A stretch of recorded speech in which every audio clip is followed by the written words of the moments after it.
Imagine discovering that one country quietly built the most powerful weapon on earth. No massive announcement, no dramatic warnings, no global build up, just a sudden underground explosion in the desert, and suddenly the world realized India had built a nuclear bomb. But the truly fascinating part isn't the explosion, it's how they managed to do it without the world noticing for so long.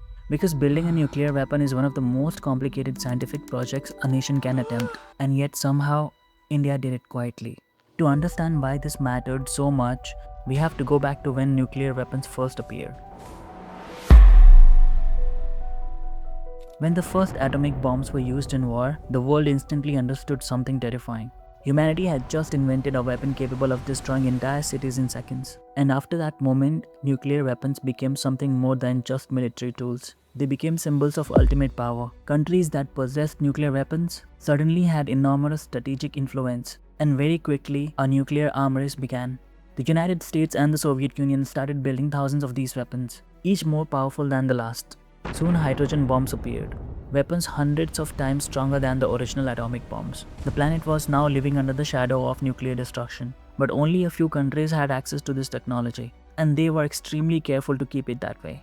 Nuclear knowledge became one of the most guarded secrets in the world. If a new country wanted nuclear weapons, it would basically have to figure it out alone. At the same time this nuclear race was unfolding, India had just become an independent nation. The country faced enormous challenges: poverty, infrastructure, economic development. But many Indian leaders believed something important. The future would belong to countries that mastered science and technology. And one scientist in particular played a massive role in shaping this vision: Homi Jahangir Bhabha. Bhabha was a brilliant physicist who had studied nuclear science in Europe, and he had a bold idea. India should build its own nuclear program, not just to generate electricity, but to ensure the country never became technologically dependent on other nations. So he convinced India's leadership to invest heavily in atomic research. New laboratories were built, scientists were recruited, and India quietly entered the world of nuclear science. Publicly, the goal was peaceful: nuclear power plant, scientific research, energy independence. But nuclear technology has a strange characteristic. The same knowledge used to produce electricity can also be used to build weapons. Inside India's growing nuclear program, scientists began mastering extremely complex technologies: nuclear reactors, fuel reprocessing, plutonium production. And plutonium is extremely important because plutonium can be used to build nuclear weapons. Meanwhile, the geopolitical situation around India was becoming more dangerous. The country fought wars with neighboring nations. And then something happened that changed everything. China successfully tested a nuclear weapon. Now India suddenly faced a nuclear-armed neighbor. That changed the strategic equation overnight. If one rival had nuclear weapons, should India have them too? This question slowly began appearing in political discussions. Scientists quietly started exploring the possibility. Could India actually build a nuclear device? The answer, it turned out, was yes. But if they were going to do it, the operation would need to be extremely secret, because the world was watching nuclear programs very carefully, and powerful countries strongly opposed the spread of nuclear weapons. So the plan developed quietly, inside laboratories, behind closed doors, among a very small circle of officials. Eventually, the program reached a critical stage. Indian scientists believed they had successfully designed a nuclear device. Now they needed to test it. For that, they chose a remote location in the Rajasthan desert, a place called Pokhran. It was isolated, quiet, and perfect for conducting an underground nuclear explosion. The operation was handled with extreme secrecy. Only a small group of scientists and military officials knew the full details. Engineers dug a deep shaft in the desert. The nuclear device would be lowered underground before detonation. Equipment was transported quietly. Workers at the site often didn't even know what they were building. Then the final day arrived. The device was placed deep inside the shaft. Wires connected it to monitoring equipment. Scientists moved to a safe distance. And then India detonated its first nuclear device. Deep beneath the desert sand, and the ground shook. The desert floor lifted slightly. And just like that, India had become a nuclear power. When the news of the test reached the rest of the world, the reaction was immediate: shock, concern, and criticism. Many powerful countries strongly opposed the spread of nuclear weapons. And suddenly a new nuclear state had appeared. Sanctions were imposed, technology cooperation became restricted, international nuclear agreements became stricter. New export controls were introduced to prevent countries from obtaining nuclear technology. But India had a different perspective. Indian leaders argued that global nuclear agreements were unfair.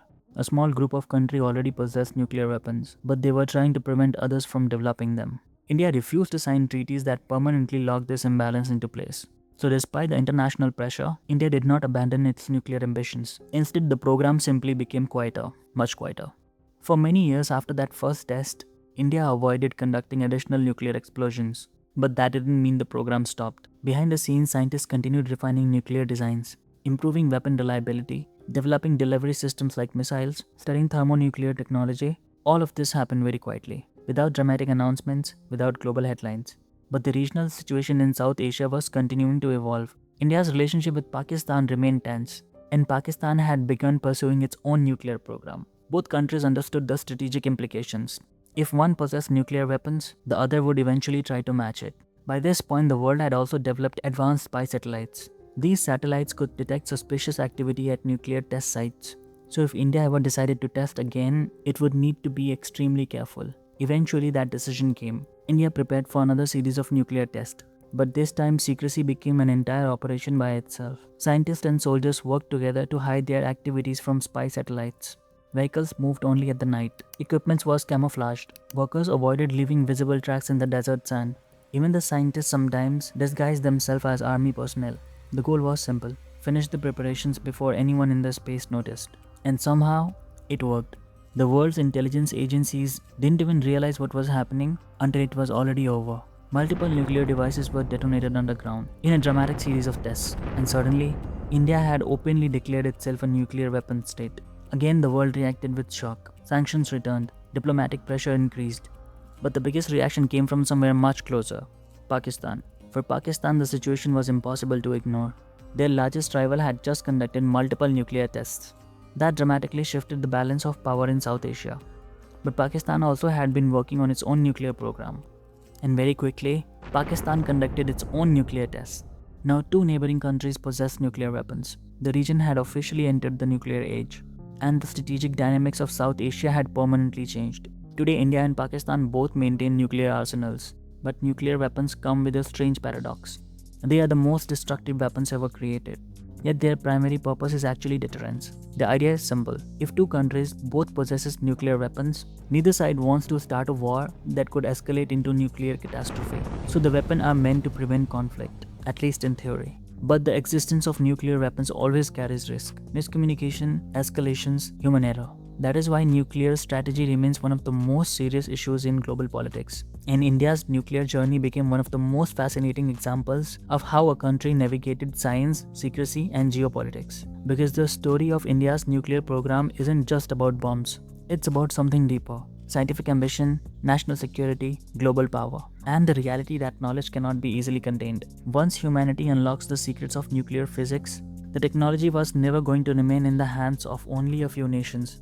Countries would eventually learn, adapt, build, and sometimes do it quietly. So quietly that the world only finds out after the ground has already shaken.